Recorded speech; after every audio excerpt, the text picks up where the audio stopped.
Present by Malik Music.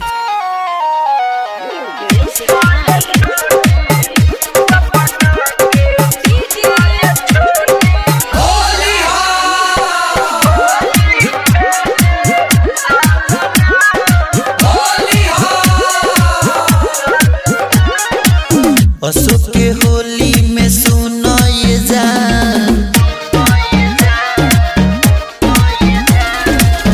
Ashok के होली में सुनो ये जान, प्यार के रंगा बहुरा जाना पुआ पका के सुनो ये छोटी होली खेले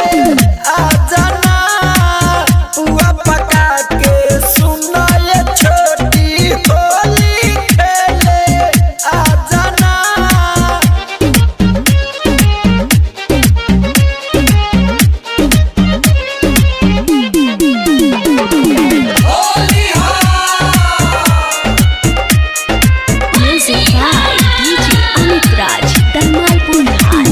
तोहरा के मानी ले जानो सजादा,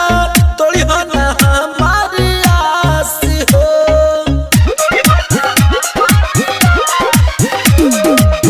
लाल गुलाल रंग गाल में मोलन, करी हो ना मना उदास हो,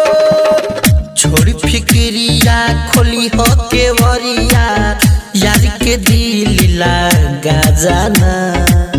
पुआ पका के सुनो ये छोटी होली खेले आ जाना, पुआ पका के सुनो ये छोटी होली खेले आ जाना।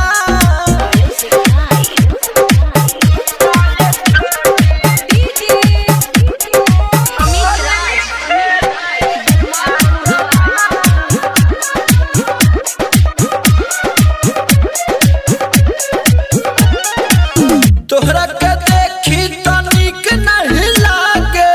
कोनो पर्वत त्योहारी हो,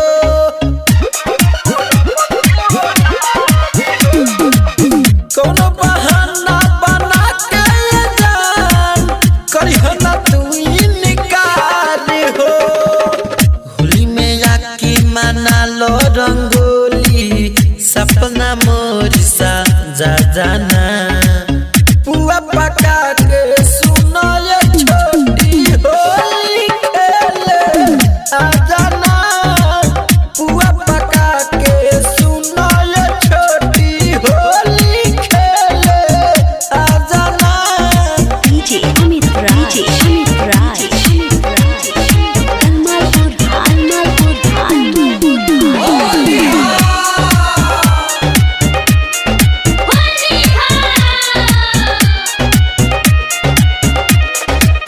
राइटर